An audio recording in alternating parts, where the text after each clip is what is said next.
ನೋಡ್ರಿ ಸಾಹೇಬ್ರ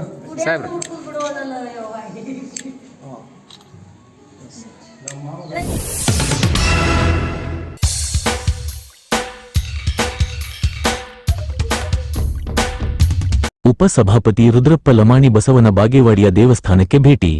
ಉಪಸಭಾಪತಿಯಾದ ರುದ್ರಪ್ಪ ಲಮಾಣಿ ಅವರು ವಿಶ್ವಗುರು ಬಸವೇಶ್ವರ ದೇವಸ್ಥಾನಕ್ಕೆ ಭೇಟಿ ನೀಡಿ ಮೂಲ ನಂದೀಶ್ವರನಿಗೆ ಪೂಜೆ ಸಲ್ಲಿಸಿ ಆಶೀರ್ವಾದ ಪಡೆದರು. ಆನಂತರ ಮಾಧ್ಯಮ ಜೊತೆ ಮಾತನಾಡುತ್ತಾ ವಿಶ್ವಗುರು ಬಸವಣ್ಣವರು ಎಲ್ಲಾ ಸಮಾಜದ ಜನರೊಂದಿಗೆ ಸಮಾನದಿಂದ ಬದುಕಬೇಕು ಅಂತ ಹೇಳಿದರು.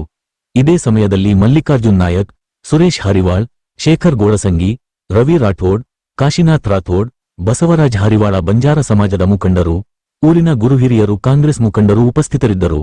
ವರದಿ ಮೆಹಬೂಬಾ, 1X ನ್ಯೂಸ್, ಬಾಗೇವಾಡಿ.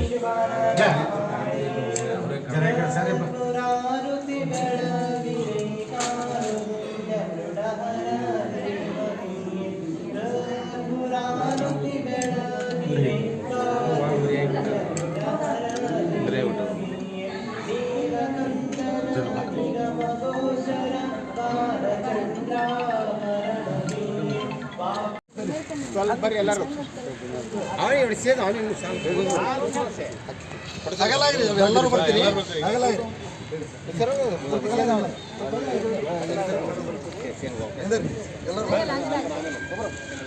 ಸುಂದರವಾಗಿವೆ. ಎಷ್ಟು 100 ವರ್ಷ ಆಗಿದ್ರೂ ಕೂಡ ಮೊನ್ನೆ ಕಟ್ಟಿದಾರೇನಪ್ಪ ಅನ್ನೋ ರೀತಿಯಲ್ಲಿ ಅವತ್ತಿನ ಕಲೆ ಶಿಲ್ಪಿಗಳಿಗೆ ನಾವು ಶಿರಸಾಷ್ಟಾಂಗ ನಮಸ್ಕಾರ ಮಾಡಬೇಕು. ಯಾಕಂದರೆ ಅಷ್ಟು ಎಲ್ಲ ಚಿತ್ರಗಳು ಅವ್ರು ಕೆತ್ತಿರ್ತಕ್ಕಂಥದ್ದು. ನಾವೊಂದು ಯಾವ್ದಾದ್ರು ದೇವಸ್ಥಾನ ಕಟ್ಟಬೇಕು ಅಂದರೆ ಎಷ್ಟೋ ವರ್ಷ ಏನೋ ವರ್ಷದಲ್ಲಿ ಮುಗಿಸ್ತೇವೆ.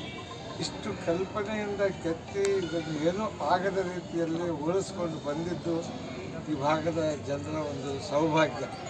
ಮತ್ತೆಲ್ಲ ನೋಡ್ಲಿಕ್ಕೆ ಬಂದಂಥ ನಮ್ಮ ಸೌಭಾಗ್ಯನೂ ಕೂಡ. ಇದನ್ನು ಬರೀ ಹೇಳಿದರೆ ಸಾಲದು, ಇದನ್ನು ನೋಡಿದಾಗ ಮಾತ್ರ ಇದರ ಮರ್ಮ ಏನು, ಬಸವಣ್ಣವ್ರು ಏನು ಮಾಡಿದರು ಅಂತ ಹೇಳಿ ಗೊತ್ತಾಗ್ತದೆ.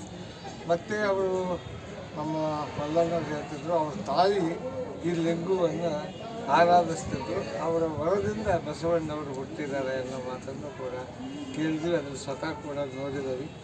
ಆದ್ದರಿಂದ ಆ ಒಂದು ಸಂಸ್ಕಾರ ಇಡೀ ಜಗತ್ತಿಗೆ, ನಾನು ಇಂಗ್ಲೆಂಡಿಗೆ ಹೋದಾಗ, ಅಮೇರಿಕಕ್ಕೆ ಹೋದಾಗ ಬಸವಣ್ಣವ್ರ ಮೂರ್ತಿಗಳನ್ನು ನೋಡಿದ್ದೇವೆ. ಅಂಥ ದೇಶ ವಿದೇಶಗಳಲ್ಲಿ ಕೂಡ ಈ ನಾಡಿನಲ್ಲಿ ಹುಟ್ಟಿದ ಒಬ್ಬ ಬಸವಣ್ಣ ಇವತ್ತು ನಮ್ಮೆಲ್ಲರಿಗೂ ಕೂಡ ಆರಾಧ್ಯ ದೈವವಾಗಿದ್ದಾರೆ.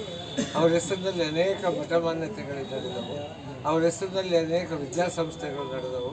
ಅದಕ್ಕೆ ಕೊನೆಯಿಲ್ಲ. ಎಂಥ ಒಬ್ಬ ಜಾತ್ಯತೀತ ಮಹಾನ್ ಭಾವ. ಮತ್ತಿವತ್ತು ಅನೇಕ ಮಠಮಾನ್ಯಗಳು ಕೂಡ ಹುಟ್ಟಿದರು.